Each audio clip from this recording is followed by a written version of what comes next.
Respected brothers, sisters, children, elders, my fellow peers,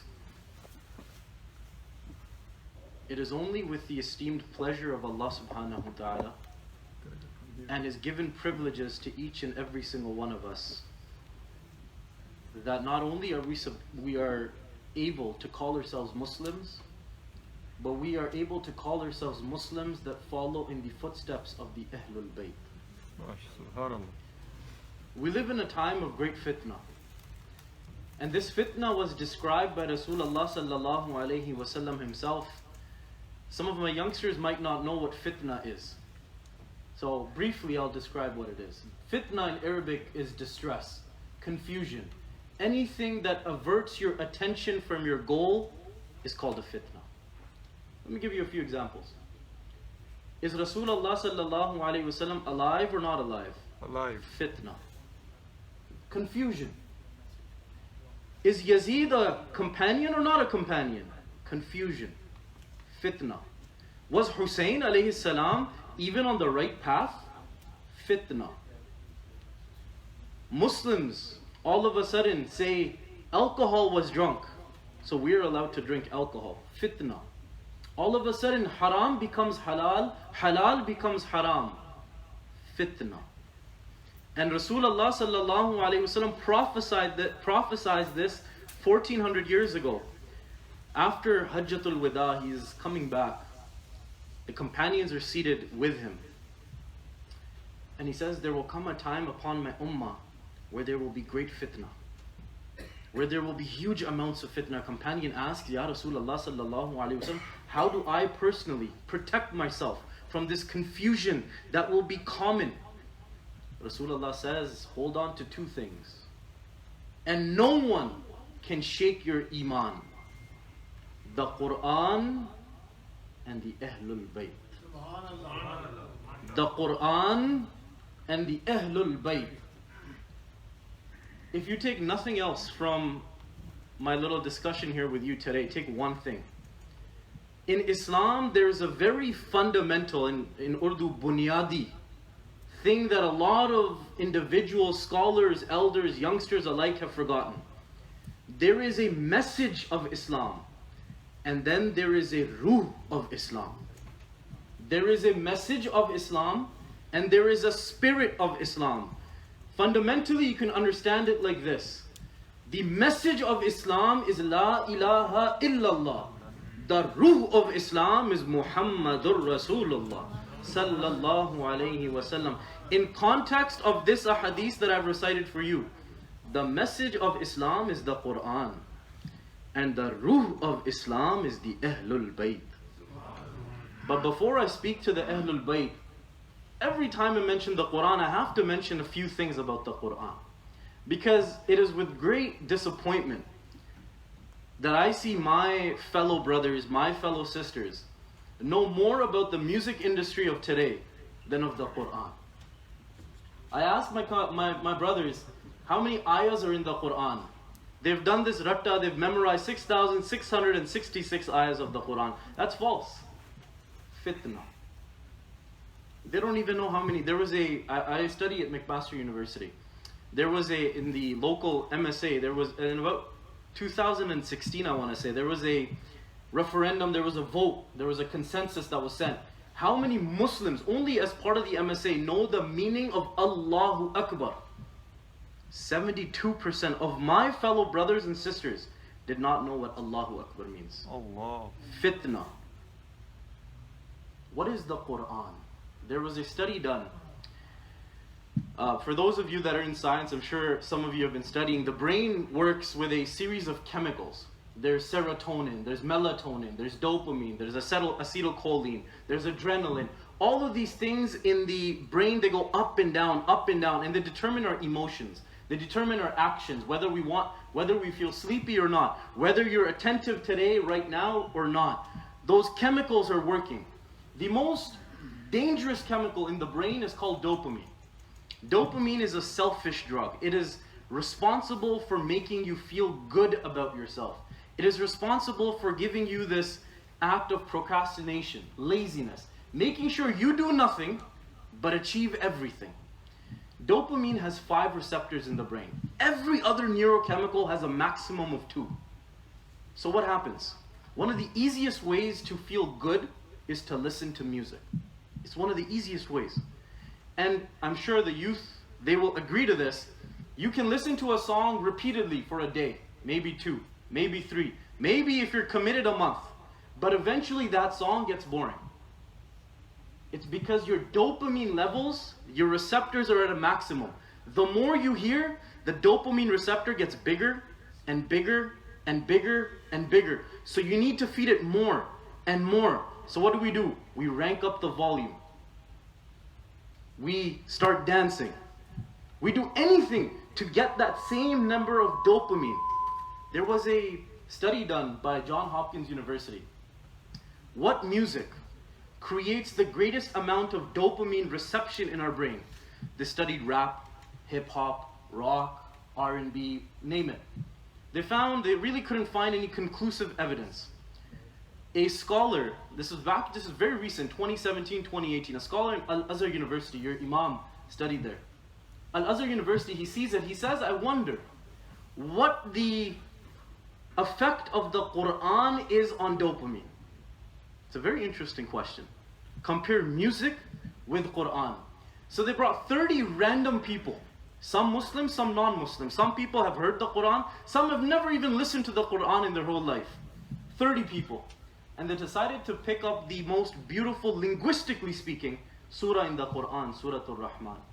So for 30 days, 30 minutes a day, they would come in, headphones would be placed on them, and the Qari would begin to recite, Ar-Rahman, Allama al-Quran, Khalaqa al-Insan, Allamahu al-Bayan, الشمس والقمر بحسبان والنجم والشجر يسجدان والسماء رفعها ووضع الميزان ألا تطغوا في الميزان وأقيموا الوزن بالقسط ولا تخسروا الميزان والأرض وضعها للأنام فيها فاكهة والنخل ذات الأكمام والحب ذو العصف والريحان فبأي آلاء ربكما تكذبان.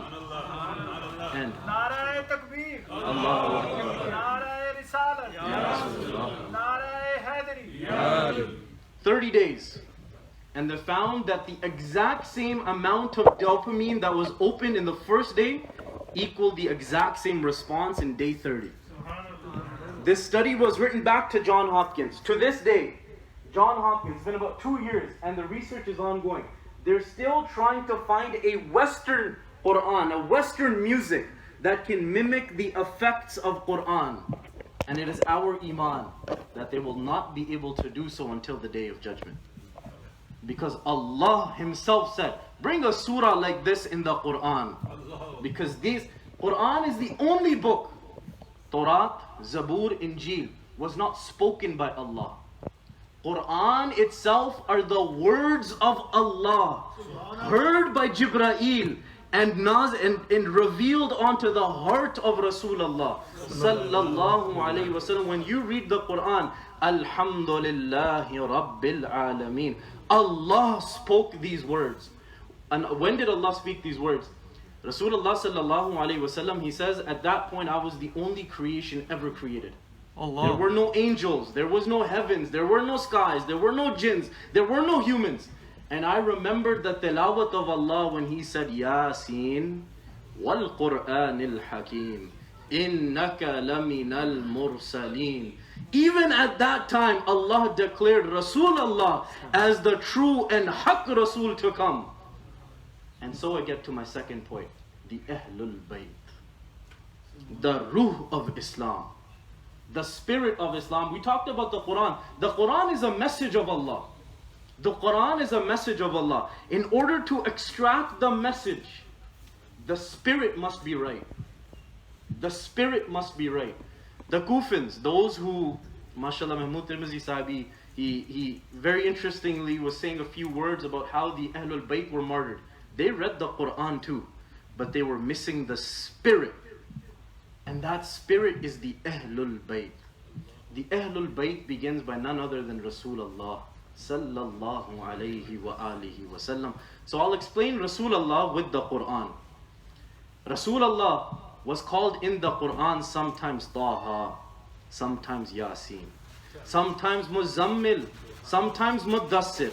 Sometimes Allah swears by the face of the Nabi, Wad-duha. Sometimes by the hairs of the Nabi, Wal-layli idha saja. Sometimes He swears by the chest of the Nabi, Alam nashrah laka sadrak. Sometimes by the back of Nabi, Wa-wada'na anka wizraka alladhi anqada zahrak. Sometimes He swears by the birthplace of the Nabi, La uqsimu bihadha al-balad, Wa anta hillum bihadha al-balad, Wa walidin wa ma walad. Sometimes He swears by the Quran revealed on the Nabi, Qaf wal Quran al-Majid. Sometimes He swears by the soul of the Nabi, لَعَمْرُكْ إِنَّهُمْ لَفِي سَكْرَتِهِمْ يَعْمَهُونَ. Sometimes He narrates a poetry, inat, mashallah, the kids today, reading beautiful poetry of the Nabi, of Rasulullah sallallahu alayhi wasallam. Shall I not recite to you poetry that Allah read on our Nabi?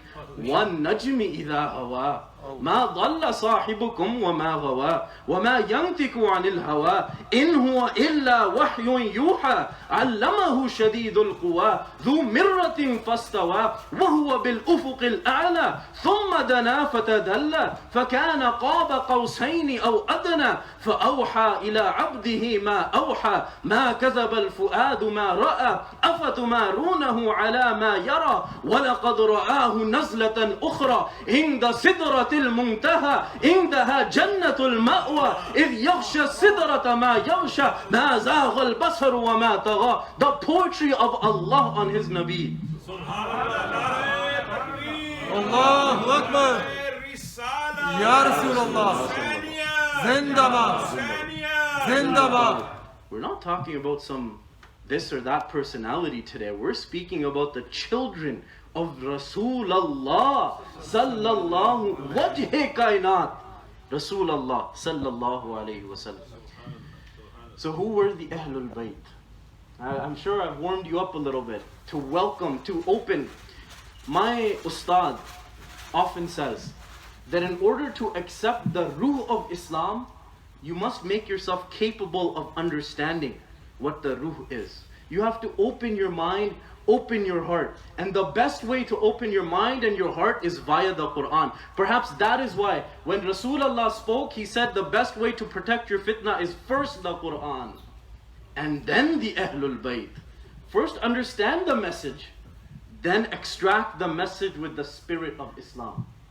The Ahlul Bayt. The second individual is Hazrat Ali radiyallahu ta'ala anhu alayhi salam. I will say a few moments before we get to the main event of Karbala. Hazrat Ali radiyallahu ta'ala anhu is known by most, and I'm strictly speaking about Western philosophers. Strictly. I'm not going to Islamic historians, I'm not going to Islamic Maulvis as they say. Strictly Western philosophy. They say, and I forget the name of who said this, very famous, I probably have written down somewhere, but just before World War II was ending, a person from UK stood up and he said, if the UK was to have an individual such as Ali ibn Abi Talib, World War II would end tomorrow. Allahu Akbar. If we had within our ranks an Ali ibn Abi Talib, World War II would end tomorrow. That's on one side. On the other side, an 18-year-old, it is the Battle of Khandaq. Amr ibn al-Abdul Wad, he's won over 100 battles, famous for beheading everyone who is faced. He jumps over the Khandaq, jumps over the trench, and the environment is so scary. Amr ibn Abdul Wad, he takes a sword out and he points it to all the companions, not us, companions of Rasulullah, and he says, I have heard you Muslims love Jannah. Come, let me take you to Jannah today. Not a single companion moved. Ali ibn Abi Talib is sitting right beside Rasulullah. He begins to get up. Rasulullah pats him down. He says, Ali, don't you know that is Amr ibn al-Abdul Wad? That is Amr ibn al-Abdul Wad. So a second time he sees there's no movement amongst the companions. He takes his sword out, brandishes it. He says, I have heard that you Muslims are not fearful of death. Come, let me give you fear of death. No Muslim gets up.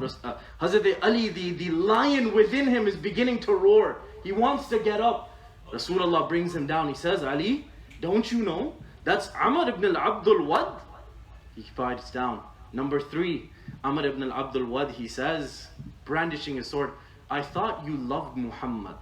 Sallallahu alayhi wasallam. Show me your love for Muhammad. Sallallahu alayhi wa alihi wasallam. Ali ibn Abi Talib, the lion was in full force at this point. He lifts up. He said, Ya Rasulullah, the name, he has uttered your name on his lips. I cannot let him live any longer. So Rasulullah gives him his own sword named Zulfiqar. The same sword that was in the possession of Hussein ibn Ali at the moment of Karbala. He gives him his own imama, places it on the head of Ali. The same imama that was held in Karbala. Hussein, Ali radiallahu ta'ala anhu walks up to Umar ibn Abdul Wad and he sees a young boy. Hazrat Ali was a very small, his stature was very small. He wasn't a very tall fellow.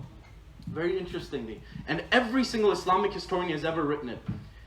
The size of the forearms of Hazrat Ali were the size of a normal man's thigh. The size of the forearms. Some of you, the children, they can see his forearm was the size of a man's thigh. And his biceps were bigger than his forearms. That is Ali ibn Abi Talib. If you truly know the companions and the al-Bayt, you will have no need for these heroes of today. For the heroes of old are more than enough to sustain the history of Islam until the day of judgment. So he stands up in front of Amr ibn Abdul Wad. Amr ibn Abdul Wad, he says, you're a young boy, bring me a man. He says, Ali, he says, Rasulullah has named me Ali, but my mom named me Asad. Rasulullah has named me Ali, but my given name is Asad. A lion stands in front of you. What do you say to a competition with a lion?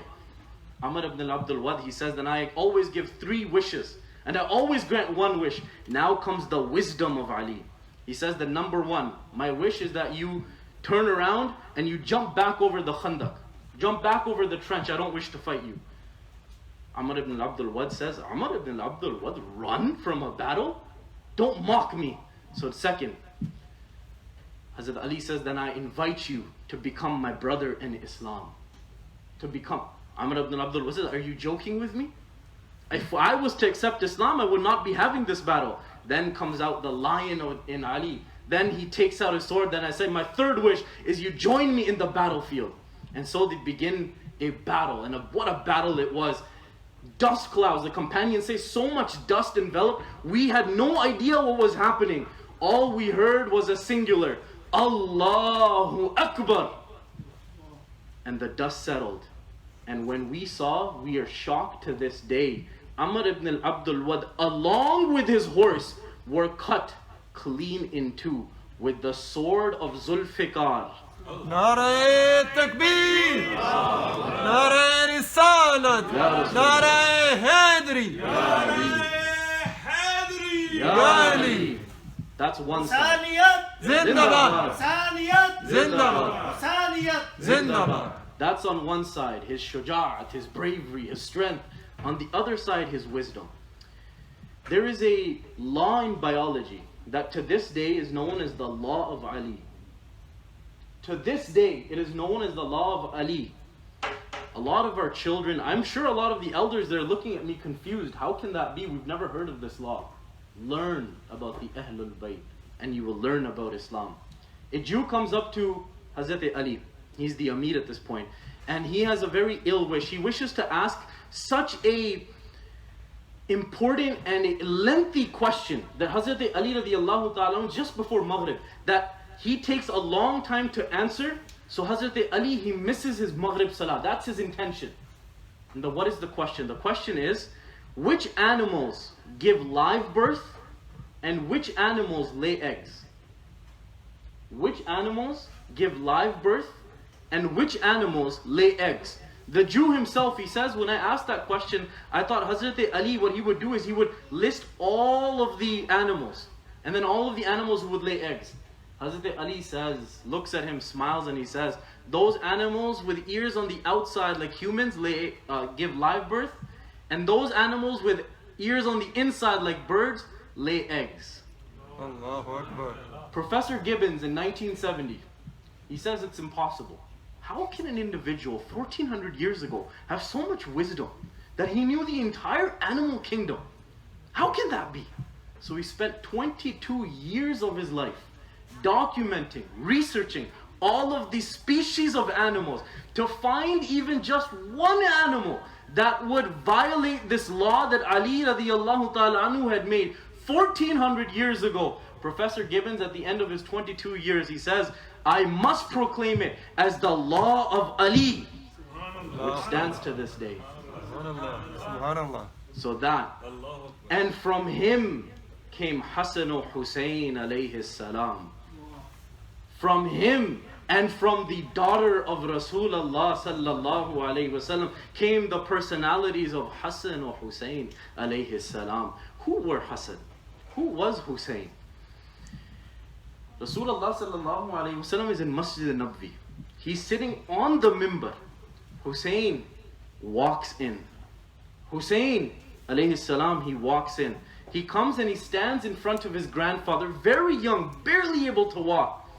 Rasulullah takes him and he places his feet below the feet of Hussein. And he, sitting on the mimbar, he says, Hussein, climb this mountain. Climb this mountain. Hussein alayhi salam begins to climb the blessed body of Rasulullah sallallahu alaihi. He gets to his knees. He says, and Rasulullah becomes a little closer. So it's easier for Hussein to climb up. Hussein, climb up this mountain. Climb up this mountain. Hussein begins to climb up to his stomach. Climb up this mountain to his chest. Climb up this mountain atop the head. Then Rasulullah himself picks him up and places him on his own head and declared until the day of judgment, I am from Hussein and Hussein is from me. Subhanallah. Subhanallah. I am from Hussein and Hussein is from me. Hassan and Hussein alayhi salam, they're wrestling. They're in the house of Fatima radiallahu ta'ala. They're wrestling like this. Hassan is about 8-9 months older than Hussein alayhi salam. So Hassan is beating Hussein. He's able to capture Hussein alayhi salam in a better way. Rasulullah begins to say, go Hussein, go! Go Hussein, go! Fatima, being a mother, she says, Ya Rasulullah, you're only saying go Hussein, go Hussein. Why don't you say a few encouraging words for Hassan as well? Rasulullah sallallahu alayhi wasallam, with tears in his eyes, he says, because Jibreel is here with me. He is saying, go Hussein, go. So I am also saying, go Hussein, go. We are talking about individuals whose wrestling even the angels would witness. Narae Takbir. Allahu Akbar. Narae Risalat. Ya Rasulullah. Narae Hadri. Ya Ali. Masjid al-Nabwi, Fard namaz. Rasulullah sallallahu alayhi wasallam is leading the namaz. Hassan and Hussein comes out of the house of Fatima. Comes out and they begin to walk towards Rasulullah. Rasulullah goes into sajda. Hassan gets on top, Hussein is at the bottom. Then Hussein is on top and Hassan is at the bottom. And they begin to somersault and tumulate above and around the body of Rasulullah sallallahu alayhi wa alihi wa sallam. Hazrat Abu Bakr radiallahu ta'ala anhu, he thinks the worst has occurred. Something is the matter because the sajda is longer and longer and longer and longer. So he sees, he sneaks a glance out of the sajda and he notices Hassan or Hussein praying on the sajda body of Rasulullah sallallahu alayhi wa alihi wa sallam. He goes, he lends his hand forward. Rasulullah notices that one of my companions' hand is coming. He slaps it away. He pushes it away, signaling that one day Hussein will also be in sajda. One day someone will also come. And on that day, no one can protect Hussein. He was signaling, for as long as Nabi will protect, he will protect his Nabi. He will protect his companions. He will protect the al-Bayt. Rasulullah sallallahu alayhi wasallam is in his house. He says, Hassan and Hussein, get on top of me. The Nabi of Allah, I mentioned the Quran, Taha, Yasin, Wadduha, Alam Nashrah Laka Sadrak, all of these monikers given up to Rasulullah in the Quran. Rasulullah becomes a horse. Hassan and Hussein are on his back. Hassan and Hussein are on his back. Hazrat Ali comes in. Hazrat Ali says, What a great ride you have, my children. Rasulullah looks at Ali radiallahu ta'ala anhu. Ali, Don't forget about the riders. What great riders this ride has as well. Subhanallah. Subhanallah. This is the personality that we're talking about. Hazrat Hassan and Hussein are playing in the sun in Medina. He sees that the sun is very scorching. It's not the Canadian sun. This is the Saudi Arabian sun in Medina, the desert-ridden sun. He says, Ali, what are you doing? My children might get harmed by the sun. Take them inside. For he knew that in Karbala the sun would be white, very scorching. Protect them as much as possible. They're on a journey. He hears Hussein and Hassan alayhi salam crying. Rasulullah sallallahu alayhi wasallam says, Fatima, why are my children crying? Why are my children crying? Fatima says, Ya Rasulullah, I have no food to give them. Rasulullah brings them. And this hadith is in Sahih Bukhari, Sahih Muslim. Rasulullah takes them out. He brings them. He lays them down. Rasulullah brings his own tongue out, puts it in the mouth of Hassan alayhi salam. He begins to suckle on the tongue of Rasulullah. He suckles and he suckles and he suckles. And then he begins to smile. Now he says, give me Hussein. Hussein is brought. Then he takes his own tongue, puts it in the mouth of Hussein alayhi salam. He begins to suckle and suckle and suckle until he is smiling. And then he says, oh my children, I wish until the day of judgment you will stay smiling. But I know my ummah will be unfair with you, my Hussein. Allah. But I know my ummah will be unfair to you, my Hussein. Time is short. And I wish I could continue talking about if I begin talking about the childhood of Hassan or Hussein alayhi salam, it would never end. Hassan alayhi salam looked very, very, if not exactly similar to Rasulullah sallallahu alayhi wasallam from head to the waist. And Hussein from the waist to the toe. Bilal hears at the mount when Umar radiallahu ta'ala, who is the Amir al-Mu'mineen, he sees in his dream, Bilal, what kind of friendship is this? Where are you? Why have you not come to Medina? Bilal goes crazy. Rasulullah is back. Rasulullah is back. He leaves jihad. He comes running to Medina. He remembers, oh, Rasulullah is not, I cannot witness Rasulullah anymore. So he says, how will I be able to witness Rasulullah? He sees Hassan, he places him on his right. He places Hussein on his left. And he begins to cry. He says, my children, you are the embodiment of my Nabi. Sallallahu alayhi wa alihi wa sallam. Karbala happens. Here I want to clear up a few misconceptions for my youth. There are many so-called Islamic scholars nowadays, not a few, many, who say Yazid, na'udhu billah, astaghfirullah, radiyallahu ta'ala, who say Yazid did nothing wrong, who say Yazid was not to blame. Well, I'm about to share with you 3 types of corruption that Yazid did. And if Hussein ibn Ali alayhi salam decided that Yazid is my enemy, who are we to say no? Who are we to say no? First political corruption that he did. He removed all of the companions of Rasulullah from forces of government and had them martyred. Second, financial corruption. He took his own money from the Baytul Mal.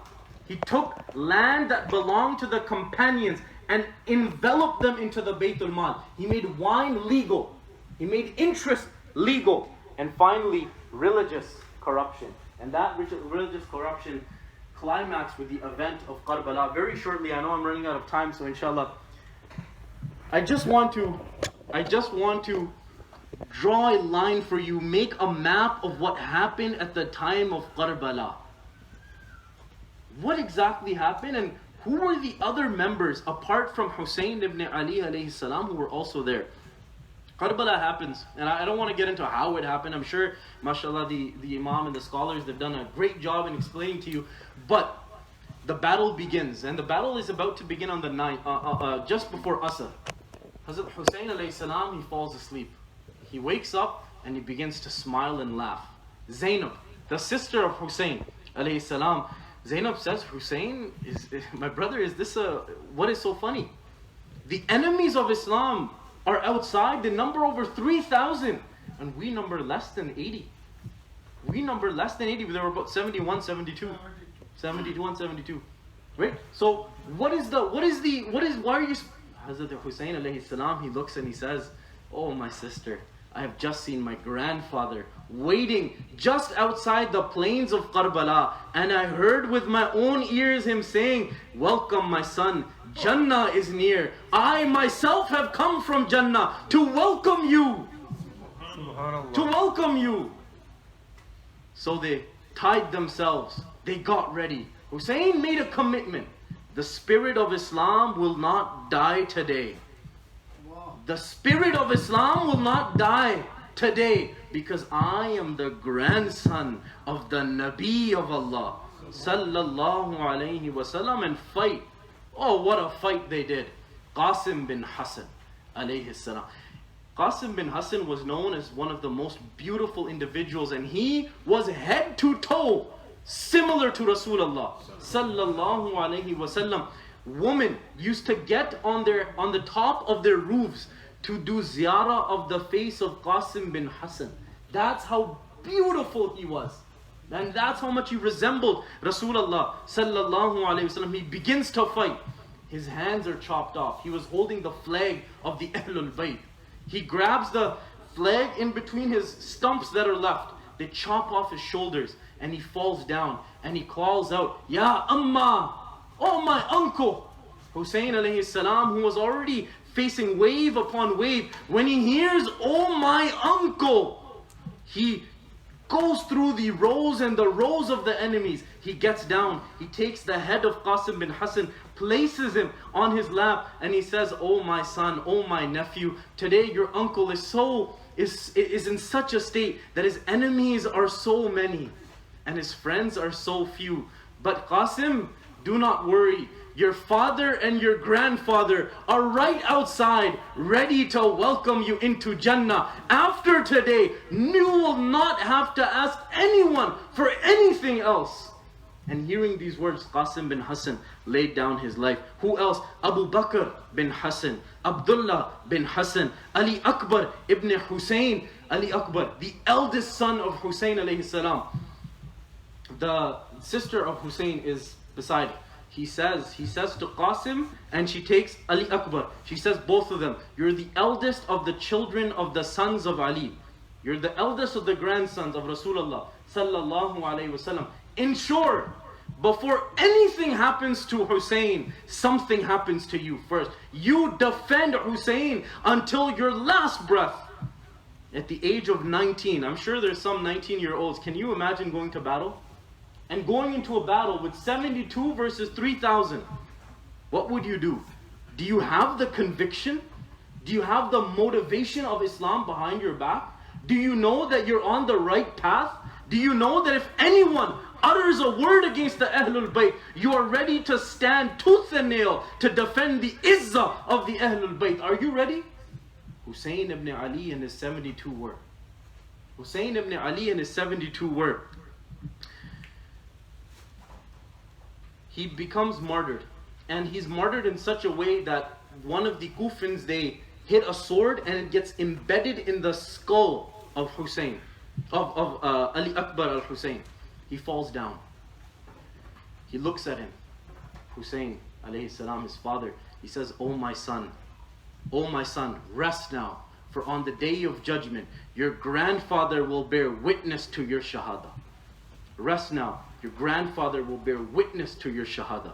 Abu Bakr bin Hussein, Abdullah bin Hussein, we'll get back to him. Hussein ibn Ali alayhi salam obviously were there. Abbas bin Ali, Jafar bin Ali, Muhammad bin Ali, Usman bin Ali, Muhammad bin Abdullah bin Jafar, Abdul Rahman bin Muslim bin Akil, Own Muhammad bin Jafar, the young son of Zainab alayhi salam, Qasim bin Hassan, which I spoke to Abdullah. Hussein ibn Ali alayhi salam is the last individual remaining. 71 have been martyred. 71 have been martyred. Hussein alayhi salam remains. We have half an hour. Hussein alayhi salam remains. We'll wait inshallah until after. That's it. He decides that he's getting tired, Hussein. He goes in and he sees his young son Abdullah in his lap. He takes him. There's another misinformation and lack of information. What do these scholars say?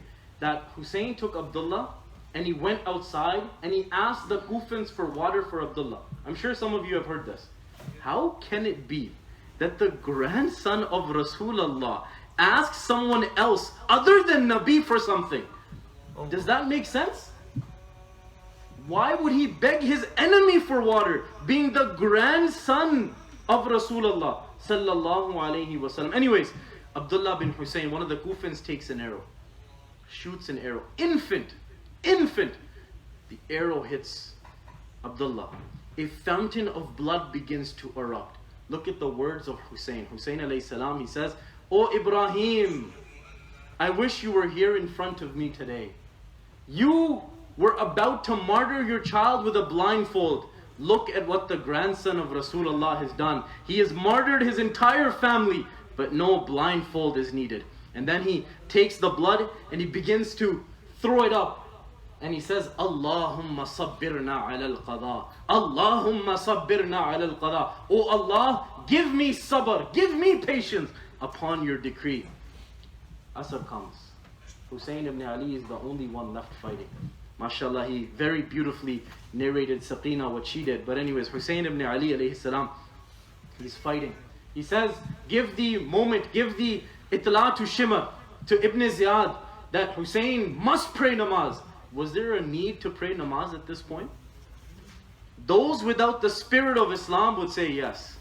Those with the spirit of Islam would say anything would happen. But if the Nabi said that namaz is the coolness of my eyes, that we would rather die than remove the coolness from the eyes of Rasulullah sallallahu alayhi wa alihi wa sallam. Hussein ibn Ali, he says, goes into sajda. One of the individuals, Kufans, they shoot an arrow or they take a spear. The spear embeds into the shoulder. The namaz is broken. Hussein ibn Ali, he looks up. Ibn Shimr is Ibn Ziyad, shouts out. Ibn Ziyad says, "Who will you ask for help now?" Hussein ibn Ali, he smiles, the wavering smile of the son of the lion of Allah. And he says, "Ya Allah, are you happy with this grandson of Rasulullah?" Allahu Akbar. The Kufans say, we don't know what happens next. Either the voice came from the heavens, or it came from the ground, or it came from the left, or it came from the right. We have no idea. All of a sudden we hear, "Ya ayyatuhan nafsul mutma'inna, irji'i ila rabbiki radiyatan mardiyya, fadkhuli fi ibadi, wadkhuli jannati." And so a Kufan comes and beheads the face that Rasulullah used to kiss. That face used to kiss the face of Rasulullah sallallahu alayhi wa alihi wa sallam. Then the Banu Asad come, they make graves of the headless bodies of the martyrs of Karbala. Ibn Ziyad says, run water on the graves. No one should know that the al-Bayt were martyred here. An elderly man, after water is run, he begins to smell the dirt. And eventually he gets to a point, he says, "Here lies Hussein ibn Ali, for I smell Jannah emanating from this place." Allah. For I smell Jannah emanating. Ibn Ziyad sees the face of Hussein. He says, "Never have I seen such a beautiful face. Even after martyrdom, his face is gleaming with noor." Hazrat Ali ibn Hussein, also known as Zain al-Abidin, the pride of those who worship, the pride of the Abidin. He looks, he says, Shimr ibn Ziyad, remove your stick from his face. Remove your stick from his face. For I have seen Rasulullah kiss the lips of the individual you're putting a stick on. And so the moments of Karbala happened. And so 1400 years have passed. And so we live to this day proudly able to declare ourselves the rightful Muslims, not only with the message of Islam, but with the spirit of Islam, because of the sacrifice of Hussein ibn Ali in the 72. My dear brothers, I end now, and my final message is this. For whatever reason, it could be the shaitan, it could be the fitnas of today, it could be the enemies of Islam. It pains my heart when I see unmotivated youth. It pains my heart. How can you be unmotivated in this life? Did you not see the events of Karbala? Did you not see the body of Hassan ibn Ali literally cramping like this because of the effect that the poison had taken on him? Did you not see the headless body of Hussein ibn Ali? Did you not see what kind of things that Rasulullah himself had to do? Did you not see what Abu Bakr, Umar, Usman and Ali had to get through? Did you not know the cries of Zainab after seeing the bodies when she declared out, Wa Muhammada, Muqatti'ul Ata'a, Muzammilul Dima'a, Muqatti'ul Ata'a. Ya Rasulullah sallallahu alayhi wasallam, today the Barat of Hussein is ready to go into Jannah. Look, he is wearing a necklace of his own flesh. Look, he is wearing clothes made from his own blood. Look, he is wearing slippers made from the limbs of his children. Did you not hear these stories? How can it be that my brothers, those that declare La ilaha illallah, Muhammadur Rasulullah, walk this life with no motivation? How can you call yourself Muslim? What greater motivation do you need than Jannah? That means you've heard about Jannah from an individual who knows nothing of Jannah. How can you not be motivated after hearing the voices and the stories of Rasulullah sallallahu alayhi wa alihi wa sallam? Final note here, my dear brothers, about motivation. And Karbala existed, and Karbala left. And we say Karbala, it reinvigorates Islam. We need no invigoration. We are not Muslims for 10 days of Muharram.